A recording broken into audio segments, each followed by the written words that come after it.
তো দাদা এখন ডিউটি চলে যাচ্ছে। টাটা করে দাও, টাটা করে দাও। দাদা, ও দাদা, টাটা টাটা টাটা করো। টাটা। কাজ করছে, এই দেখো।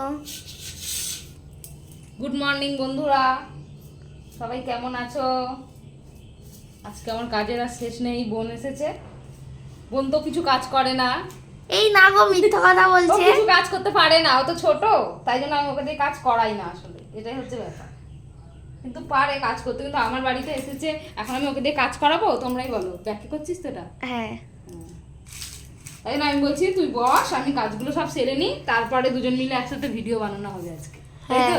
মজা হবে। খুব মজা হবে। অনেকদিন পর দেখা হলো। বন্ধুরা দেখো, আমার দিদি রান্না করছে মাংস, এই সব মশলাপাতি, মাংসটা ম্যারিনেট করে রাখা আছে। এই দেখো,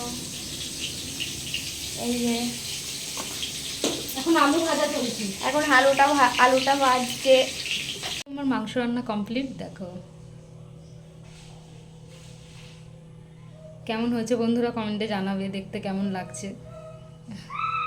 আর তোমাদের যদি দেখে খেতে ইচ্ছে করে তাহলে চলে এসো আমাদের বাড়িতে, খেয়ে যেও। আমরা আজকে রিলস করেছিলাম, অনেকগুলো রিলস ভিডিও বানিয়েছি। তোমরা আমার ইনস্টাগ্রাম আইডিটা গিয়ে ঝটফট ফলো করো আর দেখে নাও আমাদের রিলস ভিডিও। তো এখন সন্ধেবেলায় মুড়ি খেতে বসেছি, তো মুড়ি খাওয়া হয়ে গেছে। এবারে বোনের কীর্তিটা তোমরা একটু দেখো। একটা মানে আচারের তেল দিয়েছিলাম মুড়িতে, তো ও না বলছে যে ও একটু আচার খাবে। মুড়ি খাওয়া হয়ে গেছে, তো বলছে যে দিদি একটুখানি আচার খাবো। আমি ঠিক আছে তাহলে খা। তো যেই আচারের কৌটোটা খুলতে যাচ্ছি, খুলতে তো আর পাচ্ছি না। তো আমি পারিনি, আমি পুরোপুরি টোটালি ফেল। জানি না ও পারবে কি না, তোমরা দেখতে থাকো, দেখো ওর কীর্তিটা। আরে চেষ্টা কর না, গামছা দিয়েছে এখনো খুলতে পারছে না, গামছা দিয়ে চেপে ধরেছে, মানে হাতটা তেল তেল আছে মনে হচ্ছে হয়তো। আমার তো হয়নি। খোলার চেষ্টা কর। আস্তে জোর জায়গায় খুলতে হয়তো। খুলেছে বন্ধুরা, ওর গায়ে কত জোর, আমার গায়ে এত জোর নেই। বন্ধুরা দেখো, আচারের কোটো নিয়ে বসে পড়েছে খেতে। হাতে করে খা, চামচটা রাখ।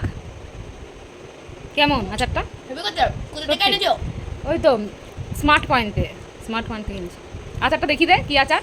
আচারটা সত্যিই খুব ভালো খেতে। যে আচারটা দেখিয়ে দিচ্ছি, এখানে ধর, দেখা আচারটা কি নাম লেখা আছে। এই দেখো বন্ধুরা, ডিএনবি মিক্স পিকেল। এই আচারটা সত্যি ভালো খেতে। তোমরা যদি কেউ কিনতে চাও কিনে নিও, এই আচারটা ভালো খেতে, খুব টেস্টি না আচারটা। তো বন্ধুরা তারপরে আমি একটু ঘুরতে বেরিয়ে পড়েছিলাম বোনকে নিয়ে। খাওয়া হয়ে গেছিলো আর ওরও আচার খাওয়া শেষ হয়ে গেছিলো, তো ভাবলাম একটু ঘুরে আসি। তো সামনে ঈদের অনুষ্ঠান উপলক্ষে খুব বক্স বাজছিল, এত জোরে জোরে আওয়াজ হচ্ছিলো কি বলবো বন্ধুরা। লাইটিংটা খুব সুন্দর করেছিল, তো ওটাই ওকে দেখাচ্ছিলাম।